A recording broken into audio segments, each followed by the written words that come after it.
내년도 의대 증원이 확정된 가운데 윤 대통령이 의대 입시에 만전을 기해달라고 당부했습니다. 이와 함께 전공의들이 의료 현장으로 돌아올 수 있도록 최선을 다해달라고 했습니다. 취재기자 연결합니다. 염혜원 기자. 네, 염혜원입니다. 네, 윤 대통령이 27년 만에 의대 증원에 따른 후속 조치를 지시했죠. 네, 그렇습니다. 윤석열 대통령은 교육부와 복지부 등 관련 부처에 후속 조치를 주문했습니다.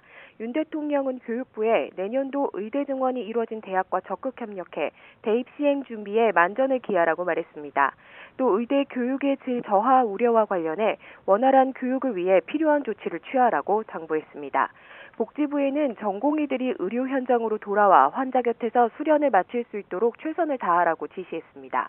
대통령실은 복귀를 거부하고 있는 전공의들에 대해 향후 상황에 따라 행정처분 시기와 범위, 방법 등을 검토하겠다고 밝혔습니다. 지난 21일 기준 근무 중인 전공의는 658명, 전체의 6.6%에 불과합니다. 복지부는 지난주 전국 수련병원장에게 전공의 복귀 의사를 확인해달라는 내용의 공문을 보냈는데요. 수련병원장이나 진료과 과장이 나서서 전공의 전체를 대상으로 대면 상담을 진행해 이번 주 제출해달라고 요청했습니다. 대통령실이 언급한 행정처분은 바로 전공의 3개월 면허 정지입니다. 이렇게 되면 수련 기간을 충족하지 못해서 전문의 자격 취득이 1년 이상 늦춰지게 됩니다. 하지만 집단사직한 전공의들에게 모두 적용할 경우 향후 전문의 배출에 문제가 생길 수도 있어서 정부도 고심하고 있는 것으로 알려졌습니다.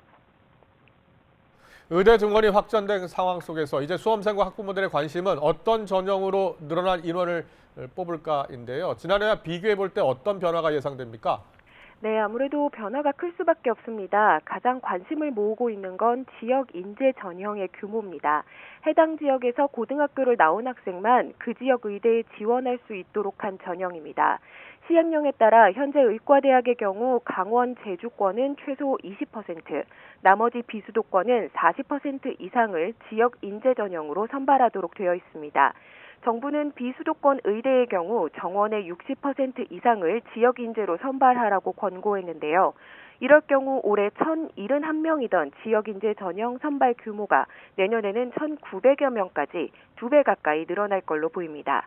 실제 입시학원에는 충청권과 강원권으로 전학을 상담하는 문의가 늘었다고 하는데요. 자세한 전형 발표는 이번 주에 나옵니다. 교육부는 지역 인재 전형을 비롯한 수시와 정시 비율 등 세부적인 2025학년도 입시 계획을 오는 30일 발표합니다. 지금까지 사회부에서 YTN 염혜원입니다.